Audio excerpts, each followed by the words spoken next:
She had her first kid when she was 19. The husband, the dad's out of the picture. Now she's got 3 kids, and she's just trying to give them a better life than she's had, you know. And then she has to watch her teenage daughter, Haley. She's trying to make it on her own, pursue her dreams, live her life the way that she wants to live it. And then out of nowhere, she's blindsided by this car accident. Instead of going off to college, she's had 13 surgeries in 3 years. Her insurance got canceled. Both Tanya and her daughter Haley are standing in front of these impossible mountains of adversity. And man, it resonated with me when I read their story. Why? Well, because I've stood in front of my own impossible mountains before. Maybe you have too. In fact, maybe you came in here tonight facing great adversity, difficult circumstances in your life, and you're thinking, there's no way I'm strong enough to make it through this time, not on my own. For me, my impossible mountain was May 17th, 2007. I was laying in a hospital bed in Nashville. I was moments away from being wheeled in for surgery on my throat. In case you don't know, when you're a singer, you usually don't want to have surgery on your throat. The doctors told me it was a last resort, though. There was no other choice. This was the last chance I had if I was ever going to be able to use my voice and sing again. And then they told me this, because you know how optimistic doctors are. They said even with the surgery, there's no guarantee that I'd ever be able to sing again. That was my impossible mountain. Laying in that hospital bed, facing the reality that my dreams, my passion, my love for music, my career, the way that I provided for my wife and my 2 little girls, Lulu and Delaney, it was all slipping out of my hands, out of my reach. And this time, I couldn't do anything to fix me.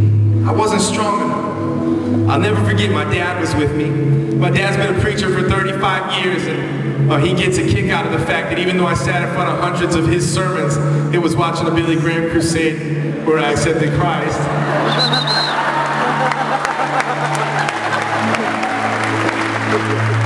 But he's holding my hand, he was getting ready to pray for me before they took me in for that surgery, and he knew I was scared. And before he prayed, he looked at me and he said, "Son, what's Philippians 4:13? Well, we both smiled because he taught me that verse when I was a little kid, and I swear he reminded me of it every day on the way to school. Every day, son, what's Philippians 4:13? I can even remember my high school baseball games. I'd be running up to home plate, digging my feet in the dirt, late innings of the game. I'm focused, hoping I'm going to hit a home run, and then I'd hear this unmistakable voice shout from the bleachers, "Son, what's Philippians 4:13? I'd be like, now's not a good time. But on May 17, 2007, man, that was the perfect time for me to be reminded just where our true source of strength comes from.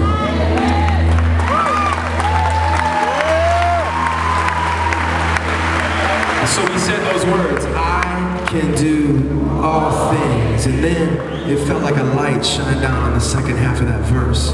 And I was humbled to realize just how many times in my life I start thinking that I am the author of my story. I start thinking I'm in control and I've got to be strong enough. No, through Christ who gives me strength.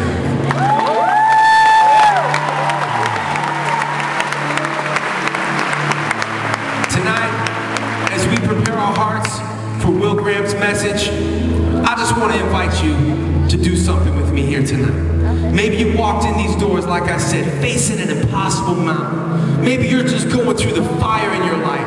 Maybe you feel like you're in some sort of barren wasteland and you're wondering if anybody can help you through because you know you can't make it on your own. Maybe you're facing that financial trouble and you're wondering how you're going to keep your head above water. Maybe you're facing that trouble in your family, or you're wondering how you're going to keep your marriage together. Maybe you got a prodigal child and you're wondering if they're ever going to come home. Tonight I want to give you an opportunity just to lift up that impossible mountain. Just set it free. You were never meant to carry it on your own anyways. And as we prepare our hearts for Will's message, let's just lift up our impossible mountains and hold on to the promise that we are not strong enough, but thank God we don't have to be. Say